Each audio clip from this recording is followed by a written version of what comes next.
I see from our satellite imagery that you have a farm and/or ranch. The land's been in my family for over 100 years. Family history irrelevant. Generating plan. Don't you need to see it first? Negative. I have acquired visual. See? Nope. There are some things only humans can do. Like visit your farm or ranch to know exactly what you need. That's why for 80 years we've built relationships first and plans second. It's your future. Let's protect it.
I see from our satellite imagery that you have a farm and/or ranch. The land's been in my family for over 100 years. Family history irrelevant. Generating plan. Don't you need to see it first? Negative. I have acquired visual. See? Nope. There are some things only humans can do. Like visit your farm or ranch to know exactly what you need. That's why for 80 years we've built relationships first and plans second. It's your future. Let's protect it.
I see from our satellite imagery that you have a farm and/or ranch. The land's been in my family for over 100 years. Family history irrelevant. Generating plan. Don't you need to see it first? Negative. I have acquired visual. See? Nope. There are some things only humans can do. Like visit your farm or ranch to know exactly what you need. That's why for 80 years we've built relationships first and plans second. It's your future. Let's protect it.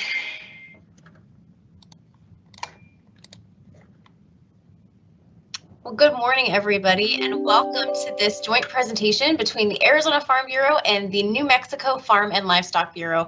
My name is Chelsea McGuire. I'll be our moderator for today's presentation with Steve Lerch of Story Art Consulting. Before we get started, I just want to remind you of a couple of things. The first is that Steve is on with us live here today, and so he'll be answering questions throughout his presentation and once his presentation is over. We can't see you or hear you, but you do have a chat box attached to this presentation. So if you have any questions for Steve, please put them in the chat box as you have them. Don't wait till it's over. We'll be continuing this conversation through the presentation and afterward. And finally, before we get started, another big thank you to our sponsor for today, Farm Bureau Financial Services. This presentation wouldn't have been possible without them and their help. And so before we get started, let's watch just one more round of Al versus Agent.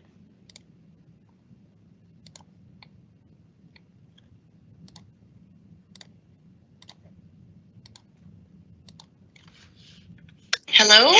Ready to conduct business? Well, it's about time we make plans to hand down the farm. Yes. Human bodies have expiration dates. Well, I'm not retiring just yet. We'll be passing the torch to our son eventually. Torch.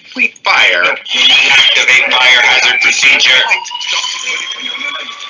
Only a human who knows you can create a plan that's right for you. That's why for 80 years we've built relationships first and plans second. It's your future. Let's protect it. Good morning, Craig. Good morning. Hey, you know, 2020 has been a strange year in a lot of ways, and we've been forced to do a lot of things differently over the last several months and make changes that we never would have anticipated before. But it's also brought some new opportunities, and I think today's presentation is a great example of that. Yeah, in fact, I think this is the first time Arizona and New Mexico Farm Bureaus have partnered with our insurance partners, Farm Bureau Financial Services, to provide a high caliber speaker like we have today. I don't know about you, but I'd prefer to meet in person, but it's nice to be able to work with you guys and make this speaker available to all our members. Well said. And another thanks to Farm Bureau Financial Services for sponsoring this opportunity and making this a reality. Thanks to this partnership, we're about to hear from Steve Lerch, an award-winning public speaker and consultant, and a highly respected voice in the world of digital strategy, marketing, consumer behavior, innovation, and leadership. What I'm impressed with, he's an in-demand speaker. You and I speak a lot. Not sure if we'd be classified as in demand. Steve has spoken at conferences, trade shows, and board meetings from California to the Netherlands and everywhere in between. He served as a guest lecturer at prestigious institutions like Georgetown University and the University of Pittsburgh, as well as given keynote speeches for multiple college and high school graduations. Well, he can certainly give insights on growing successful companies. Prior to the formation of his company, Story Art Consulting, Steve spent 9 years at Google. Steve leveraged his perspective on the topics of innovation, strategy, and digital marketing to help with the launch of hugely successful consumer electronics companies like Nest and LifeProof. He assisted them in the design of their very first digital marketing campaigns. Yeah, and after moving to DC in 2015, Steve helped to launch Google's first foray into the world of advocacy and association marketing. He helped the country's largest membership organization, advocacy groups, nonprofits, government agencies, and agricultural checkout programs better use digital tools and strategies to understand and reach their desired audiences. Steph, I'd say he's a big catch for us today, and as we try to do a better job connecting to our audiences. Absolutely, Craig.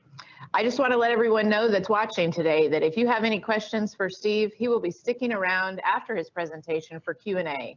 If you think of questions during his presentation, please feel free to put them in the queue in the connected chat box on your screen.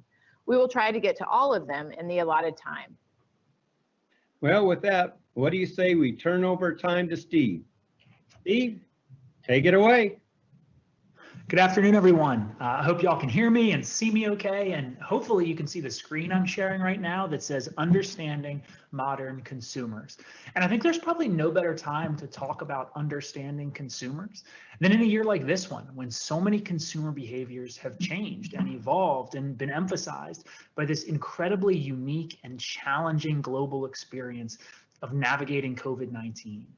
And I imagine everyone watching today has faced challenges this year. So kudos to all of you for taking time out of what I'm sure are extremely busy schedules to attend this event, to listen to people like me talk, to try to find some new ideas and new approaches that might help you grow your business.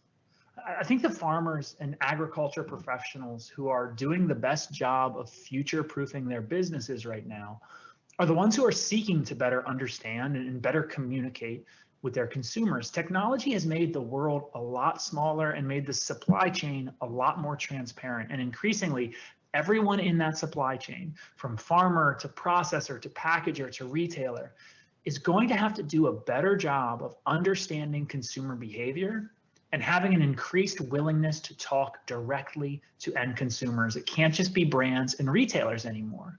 Technology has changed that. Technology has given consumers insight all the way down that supply chain, right back to you, the farmer. And that's what I want to talk about today. So let me tell you quickly about myself and get that out of the way. I worked for Google for about a decade, and I've experienced building digital and marketing strategies for everyone from GoPro to the US Census.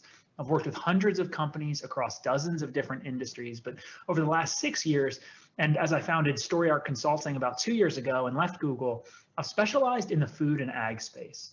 As a consultant and as a speaker, I've worked with everyone from the National Pork Board to John Deere to banks in the Farm Credit System and several Farm Bureau organizations. I didn't grow up in agriculture, but last year I was fortunate enough to marry a young lady who grew up on a West Texas peanut and cotton farm. So I've got farming in the family now. I'd like to think I'm an unofficial or an honorary farmer. And from my experiences with her family and from my experiences with clients in this space and speaking at conferences in this industry, I am well aware that this is a uniquely challenging time to be a farmer. In a lot of ways, the most challenging time to be a farmer in the history of our country. If you go back to 1935, there were about 7 million farmers in the United States, and they had to feed somewhere around 120 million people. And then you fast forward to today, and we're down to about 2.5 million farmers, and the population, the number of people you're asked to provide for, has roughly tripled. Not to mention the gigantic increase in exporting you have to do to other countries. It's getting harder and harder to be in the food business, harder and harder to be a farmer, harder and harder to be in agriculture. And it's not just that there are more people you're providing for, it's that the people you're providing for are complicated and they're picky and they have more power and more demands than any generation of consumers that we've ever seen before. I'll give you an example of sort of how quickly these things change and how unpredictable they are. This is a list of the top searched for diets in 2018. As you all know, every week it seems like there's some new fad diet, and these diets have a big impact, right? They're changing the way millions of people view healthy. And that changes what they eat, and that changes what they buy at the grocery store, and that changes what retailers purchase, and eventually it changes what farmers need to grow. So this number 2 on this list, it says the Dubrow diet, the second most searched for diet in 2018 on Google. The Dubrow diet was written by these two. This is Terry and Heather Dubrow. They're married. If you don't recognize them, Terry is a plastic surgeon on the reality TV show Botched, and his wife Heather is one of the Real Housewives of Orange County.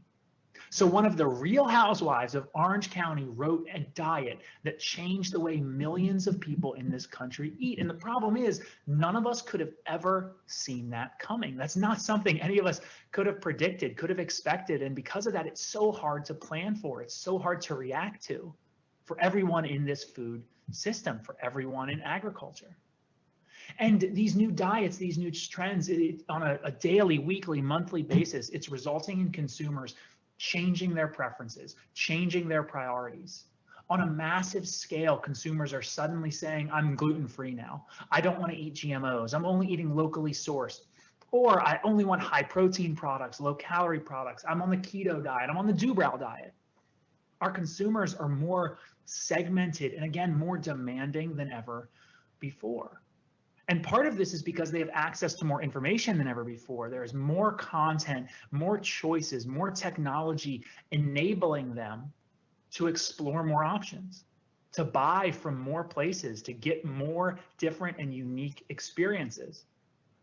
And what's happened to consumers, and not just in the food industry, as we've gotten exposure to all these new things, as we change our minds more rapidly and get new sources of information constantly, it's led us as consumers, as a culture, to be confused and skeptical and really just unsure.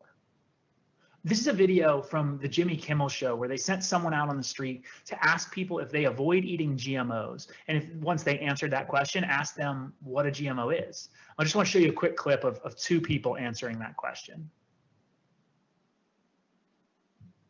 Do you try to avoid GMOs in your diet? Absolutely, Why? because they're not good for you. What is a GMO? It's genetically I don't know, what is it?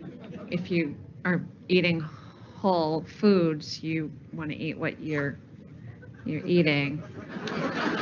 You know what I mean? You want to eat what you see, and so, and you're avoiding processed food. But when the whole food is somehow contaminated, that's kind of making it a moot point. What does GMO stand for? Genetically manufactured. Oh. I feel like that second lady really nailed it, right? She really understands. But the problem is, and this stuff seems funny, but these confused consumers who are often wrong and often misled, and again, often flighty in their opinions, they really, really matter. We are at a time right now when, again, these consumers have more power than they've ever had before. The things they want and the things they demand, the food system has to provide. Because if the store they go to, the brand they buy from, the farmer who produces their products, if they won't provide what they're asking for, someone else will. And again, with all this information and all this confusion, it's led to a generation of consumers. Do you try to avoid GMOs in your diet? And again, it's led to a generation of consumers who lack trust in all of our institutions. Obviously, we just went through a presidential election, so we probably see this firsthand, but the Harvard Business Review did a survey and said people's trust is declining in business, media, government, NGOs, and they specifically call out food in that article. The Center for Food Integrity says only 33% of consumers trust the food system right now. So this confusion is massive, and that's part of what leads to these new behaviors, these constantly changing minds, these things that are so hard for all of us to keep up with and react to. So where does that leave us? And what do we do with this knowledge that it is, in fact, hard to be a farmer right now because our consumers there's so many of them and they're so complicated and unpredictable? Well, the good news is that the other thing that is common across consumer behavior right now is this massive and gigantic shift to the digital world. And obviously here we are during this pandemic and doing this presentation through a webcam and through the internet. So I think we're all experiencing a transition to digital, but I'm talking about a broader one that's been going on for years, if not for the last decade or two, this shift to digital behavior, where consumers are now getting all their information online. They're spending their time online getting entertained. It's where they seek information. It's where they get answers to their questions. It's where they form opinions. The good thing about all this time spent online for us as businesses is that all this behavior leaves behind data, right? Everything we do online leaves some sort of imprint that smart businesses, smart brands, smart customers, anyone can dive into this data, dive into these insights and find patterns in the way consumers behave and in their preferences. And through this data and through this technology, we can not only figure out what our consumers want, but we can also figure out how to give it to them, how to talk to them in their language, how to meet them on their playing field in this digital world. And again, that's really what I want to talk about today. I want to talk about how we as farmers take a stronger stance in communicating who we are and what our products offer, a stronger stance to understanding our consumers and giving them what they want, giving them what they need. So I'm going to talk about a couple things today. We'll talk about understanding the ecosystem in which modern consumers are living and getting informed. We'll talk about sharing in our consumers' doubts. We'll talk about not being all things to all people. And lastly, not leading with our dissertation when we're trying to talk to consumers, when we're trying to connect with consumers. So that's sort of our agenda today. That's what we're going to go through. And we'll start with this idea of understanding the ecosystem. There was a pretty long time in this country where one of the primary places consumers would turn for information about food products, especially in this case about, let's say, meat products, was to the butcher at their local grocery store or their butcher shop, right? We would ask that person about recipe ideas, about how long to cook things, about how to cut and prepare different meats, you know? But this idea of turning to the butcher has really changed and evolved. Now consumers are increasingly turning to people like this guy. If you don't recognize him, he is a popular YouTube creator. He has a YouTube channel called Binging with Babish. It's actually one of my favorite food content channels on YouTube. He makes recipes and different dishes. He's very instructional and educational, really shows you what a butcher might show you, how to properly prepare foods, how to properly cut meats. And he really breaks it down of, you know, explaining what different cuts are. It's really cool stuff, really high quality stuff. You see these numbers here. He is the 1,120 most subscribed to channel on YouTube. And maybe more importantly for our purposes, he is the 2,464th most viewed channel on YouTube. So 2,464. So he's not exactly the biggest star on YouTube, 2,464. But he is influencing what people eat. He is influencing what people do in the kitchen, which again influences what they do at the store. But as the 2,464th most viewed channel on YouTube, he gets 67 million views per month. 67 million views per month, and he's not even in the top 2,000. That is a weird sort of dynamic that didn't exist 10, 15, 20, certainly 20 or 30 years ago. Your consumers have access to these new sources of information, these new sources of influence that for many of us in the business world, for many of us in the agriculture world, we don't understand.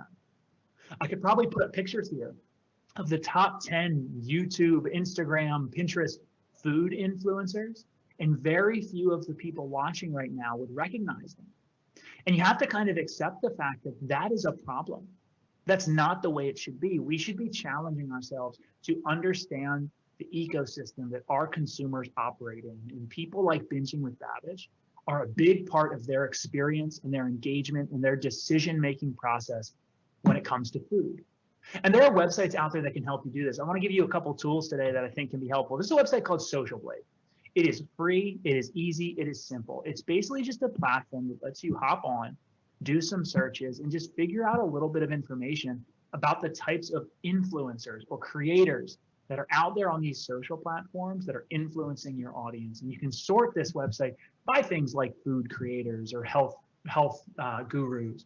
You can understand where this information is coming from and watch a few of those videos. Start to understand how modern consumers are engaging with this content. And again, we're talking about a guy like Babish with 67 million views per month. We need to really accept the fact that it isn't just something that's popular for teenagers or millennials. Increasingly, all generations are turning to digital sources, to digital influencers to make these important decisions about what they want to consume. There was a time when, you know, consumers would walk to the grocery aisle. Procter & Gamble had this old idea of the first moment of truth. They basically said when someone gets to a grocery aisle, it takes them between 3 and 7 seconds to decide on a product. They called it the first moment of truth because it was the idea that this is a consumer's first moment of interacting with a product, of getting to see it up close, of getting to really think about it and make that decision. That's why traditionally in CPG worlds, you know, your position on the shelf and your packaging, your branding, your logos, it was everything. But that's kind of changed over time, right? Now consumers increasingly turn to platforms like Google. Consumers are asking their questions. They're doing their research. They're having their first moment of truth long before they ever get into the store. And certainly in the COVID world now, we're seeing huge uplift in consumers who never even step foot in the store. They get their groceries delivered or they pull up to the curb and they have already ordered everything on their phone and the grocery workers bring it out and put it in their trunk. We're seeing this evolution happen in real time, but it's been happening again for a decade. And even these modern platforms like Google, if you feel like you kind of understand it, you feel like you've been using it for a while, you understand what it does for consumers and how they use it. But even Google has changed drastically in just the last 2 decades. This is what Google looked like in 1998. That's just 22 years ago. This was Google's first ever homepage in 1998. And if you see right here under the search bar where my mouse is, it says index contains 25 million pages, soon to be much bigger. That means in 1998, if you had a question about food, if you had a question about a product, about GMOs, about recipes, about diets, you could ask Google that question and Google could almost instantly organize 25 million resources for you. To me, that sounds crazy, right? In 1998, to put 25 million resources in an instant, that's insane. You know how many pages are in Google's index today? Just actually the most recent data I could find was from 2016. So 18 years later, Google's index went from 25 million pages to 130 trillion pages. 130 trillion. That's the world consumers live in today. When I talk about this idea that the world is getting smaller, this is why that's happening. When I talk about how consumers have more choice and more power than ever before, this is why that's happening. Because if you don't provide what they want, if you don't have the product they want, if you have the product, but it's not the way they want it, it doesn't meet their sort of guidelines for how food should be grown or their crazy beliefs about GMOs or whatever else they may or may not understand, one of these 130 trillion other resources will give them exactly what they're looking for. So we have to understand how consumers search. We have to understand the questions they're asking. Here's another tool for y'all that I highly recommend checking out sometime. It's called Google Trends. It's a website, google.com/trends. Again, it's free, it's easy, there's no sign up. You go to this website and you can just type in different search terms, any word you want. You can see this screenshot here, I just typed in the word milk.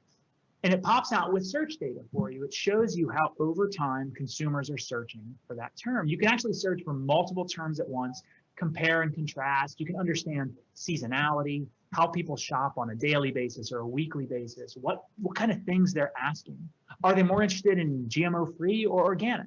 Are they more interested in getting things locally sourced? What are their priorities? It's a really important thing to understand, especially, again, with a tool like Google Trends that's extremely easy and it's free to use. I'll give you an example of how Google Trends can kind of work for a business. Again, I've worked with a lot of agriculture groups, including some dairy groups.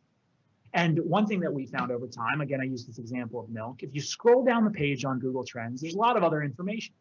One of my favorite parts are these charts that have rising related queries. Basically what that means is I search for the word milk, and Google looks at the time frame I've chosen and the geography I've chosen. I think this was the United States. And it finds terms that those people who are searching milk, what are the other things they're searching? What are the new things that they're searching, these rising related queries? And I did this this was the end of 2018. And I did this report in Google Trends. Again, it took me 5 seconds to throw in these words and scroll down the page. And I found this rising related query for milk and Pepsi, which was something I am not familiar with. I've never heard of that. So I did some more Google searches, and I basically found that there was a 2-week period during December of that year where there were actually more searches on Google for Pepsi milk than for Diet Pepsi. Again, that didn't make sense to me. So I did some research. I Googled some things, as you do. I used those 130 trillion resources. And I determined that this was the month that the actress Penny Marshall died. And on the show Laverne and Shirley, her character drank Pepsi mixed with milk. And the internet, being the weird place that it was, decided that one of the great ways to honor the actress Penny Marshall would be for everyone to drink Pepsi milk and to talk about Pepsi milk and to share recipes for Pepsi milk. And all of a sudden, there's this moment where milk became really culturally relevant to millions of people. It became cool and interesting and hip for just this little window in time. And that was something that milk brands could have taken advantage of, that checkoff programs could have taken advantage of. But in real time, I don't think any of us noticed it because we weren't paying close enough attention to what consumers were talking about. We weren't paying close enough attention to platforms like Google Trends. Now, interestingly enough, I did find that there was someone who spotted this trend in real time and took advantage of it. And it goes back to what I was saying about binging with Babish. It was a different YouTube creator. His name is Badlands Booker, and he has a YouTube channel called Badlands Chugs. And it is exactly what it sounds like. It is a really large man who just chugs a whole bunch of different liquids. The internet is a weird place, but there's an audience for everything.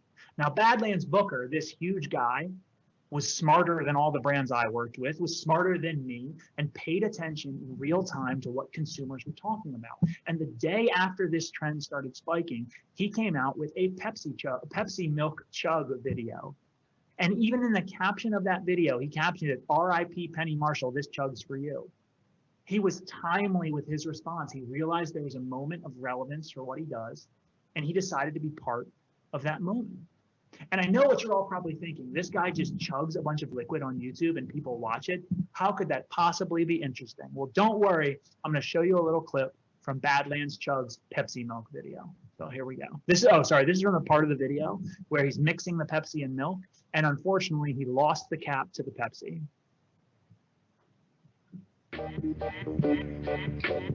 That should be enough.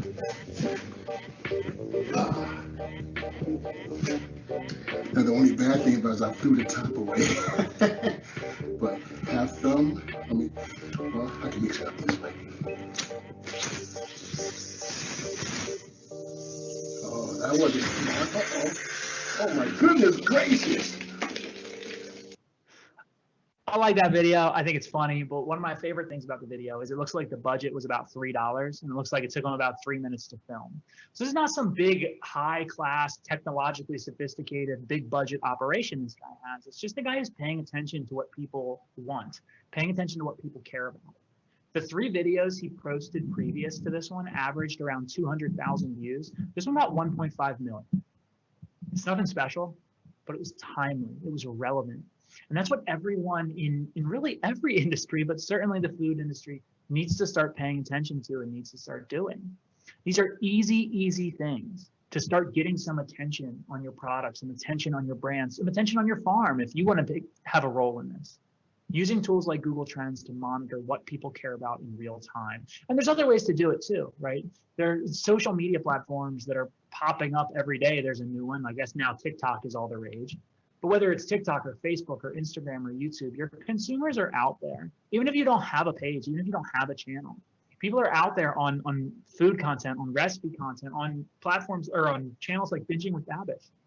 And they're talking, they're commenting, they're posting, they're having conversations about what they think and feel about food.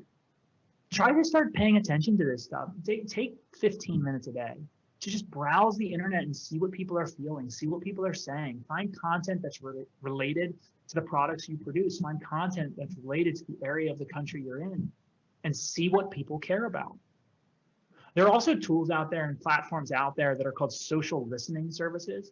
If you do start to go into a direction of wanting to have more of a presence for yourself, of communicating more directly yourself, if you're launching a Facebook page or an Instagram channel for your farm, for your business, social listening services are awesome tools. Now, this is a paid tool. This one's Sprout Social. But to help you monitor, again, in real time, what huge audiences of people are talking about and care about. But again, you don't need these services. Sometimes it's just a matter of browsing popular videos, going to a website like Socialblade and finding popular influencers and just reading the conversations that are happening. Start trying to understand the ecosystem in which your consumers live every day. Understand how they're getting informed. The next thing I want to talk about, sort of our second bullet, sharing consumer doubts. This obviously is an egg. I've worked with the American Egg Board a bit in the past, and something interesting happened in, I guess you would call it the egg industry over the last, I don't know, let's call it 15 years. In the past, there was so much conversation about cholesterol with eggs, and the egg industry, I think, had to do a lot of battling against that concept. A lot of the advertising and messaging and PR strategies would be focused on combating people's perceptions of the negative impacts of the cholesterol in eggs. But as we look in tools like Google Trends and as we look at other data that we have available, we know that over time, there became less interest in things like cholesterol and other topics started popping up. Over the last handful of years, people became increasingly interested in cage-free eggs, but they simultaneously became really interested in getting enough protein. So this idea of embracing consumer doubts, it revolves around you trying to figure out the fears and concerns your customers have. And we talked about this earlier with GMOs and organics and all these things. A really powerful tool that's available to any business is trying to get on the same side of a debate, the same side of a concern, the same side of a priority as your consumers. When people are frustrated, when people are saying, I'm worried about cage-free eggs, I'm worried about cholesterol, I'm worried about whether or not I get enough protein, they want validation. They don't want you to prove them wrong. They want you to tell them that they're right and you support them. So if I'm the egg board and I look at this data, I would say, I don't want to be a part of this conversation. I don't want to have to explain to my consumers different concepts of cage-free eggs, just like I don't want to have the cholesterol conversation. because I don't want to have to educate you and I don't want to have to tell you you're wrong or that your priorities are off. But this conversation, if there's a fear about how much protein consumers are getting, if that's a fear for them, and you see it in searches too, right? There's huge uplifts in searches for, does X have enough protein? Does this have more protein than that? If eggs are already a good solution to that problem, I'll give you an example. There are articles out there like this all the time, 11 foods that don't have as much protein as you think they have.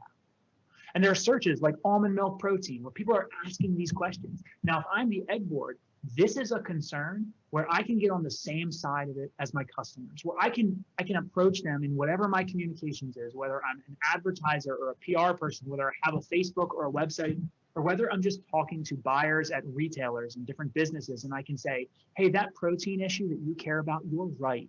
That really, really does matter. You should be concerned. You should have questions. Oh, and by the way, we are the answer, right? Being on the same side of those fears and concerns is powerful. And I want to give you two video examples that I really like here from different advertisers, different TV commercials. And I'm not saying you all as farmers are going to be out there buying TV commercials, but the idea behind this, recognizing what your consumers fear and doubt and being a part of that and accepting that is really important and powerful. And I think it translates across different channels, whether it's advertising or again, just how you sell your product to whoever your buyer is. So there's a stat out there, and I mentioned this earlier, only 33% of consumers trust the food system, but it's actually even worse in terms of trust when you look at people who do what I do, which is marketing, which is advertising. According to the American Association of Ad Agencies, only 4% of consumers believe advertisers and marketers practice integrity. And according to Expert Voice, only 7% of consumers trust athlete endorsements when considering a purchase. So this is our data set, right? I understand that consumers don't trust advertising and they really don't trust, when you get the celebrity or an athlete and you put in your ad and they say, hey, buy X product. So that's my data point. I've understood the concern of my consumer. And instead of trying to convince them that they're wrong, instead of trying to ignore it, this is an ad from Hulu who leaned into it, who said, you know what, you're right. And that's okay. You're right. We understand. We embrace that. So Hulu wanted to launch a product where they had a live sports option, and they still wanted to use athletes because they really wanted to reach that sports audience, but they wanted, again, to embrace this concern. This is the ad they came up with 76ers basketball player Joel Embiid. Yo, thank you. Joel, Hulu has live sports Embiid? I thought your nickname was The Process. Not anymore. All right. Do you think you could sign this without the Hulu as live sports? Legally, nah. Nah? Nah. That's kind of weird. Mr. Embiid, why'd you change your nickname? Money. Get that. Hulu has live sports. Money. Get that. Hulu has live sports. Money. Again, a video I really like and I really enjoy, and I think it's funny and well made, but it also, again, it leans into that concept of telling people they're right. And in this industry of ag, I think we do spend a lot of time pointing out where our customers are wrong. We do spend a lot of time fighting those battles about GMOs or organics or just there's so much misinformation out there about ag. And yes, of course, we want to educate people. Of course, we want to bring people along and show them what our world is really like. But at times we need to just validate them. We need to just say, hey, that one thing you care about, you're right. That matters and you should care. I'll give you one other example, another one of my favorite advertisements. So our data point here, our concern that we've identified is that 80% of women say they don't trust advertising. And particularly, when women are surveyed, they generally say that they don't like the way women are represented in advertisements. They think oftentimes it's either pandering or it's unrealistic representations of what it's like to be a woman. So there's a brand called Organic Valley who was launching a breakfast in a bottle kind of ad. And they said, we want to market this to women. We want to show women in our advertising, but we want to recognize this concern. We want to tell women that we understand them. We agree with them that they're right. And this is the ad that they came up with. This is, I think, one of the best ads I've seen in a long time. Like most women in commercials, I love to start each day doing yoga in my underwear. Or journaling in my journaling nook. And eating a wholesome, farm-fresh breakfast with a tiny spoon that I bought from a company that gives tiny spoons to underprivileged children. Huh.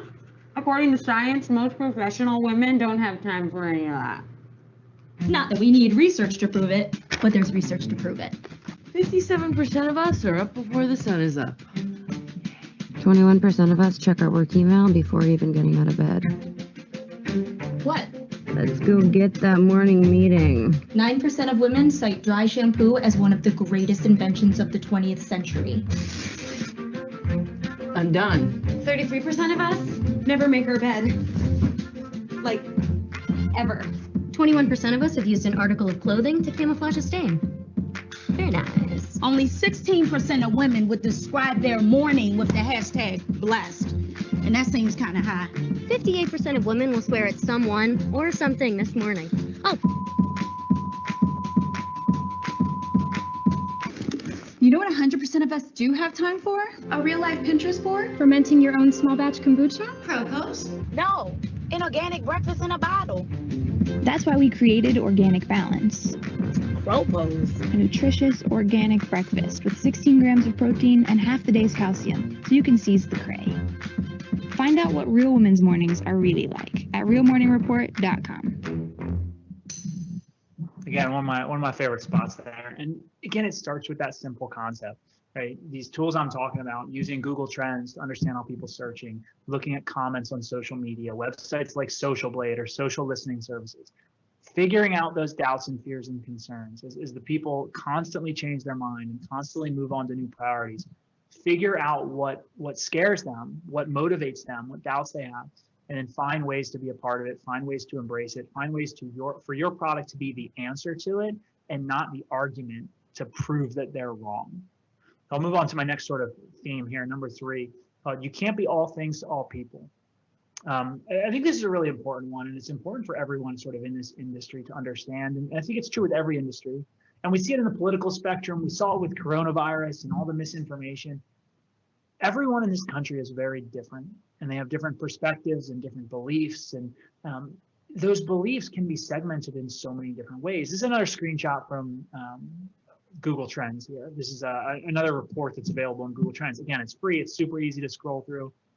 Just this recognition that even at the state level, right, we have such different priorities in terms of the things we care about most. And it is, for some of you, you might be regional sellers. You can drill this data down even more narrowly to the, not just the globally, to the country, to the state, and even to local cities and DMAs. Trying to figure out the most important things to the people you want to sell to is really, really important. I think we live in a world where brands today, we're marketers today, we're salespeople, we're food, tries to be too many things, right? Because, and I've showed those charts, and I showed this a second ago and earlier.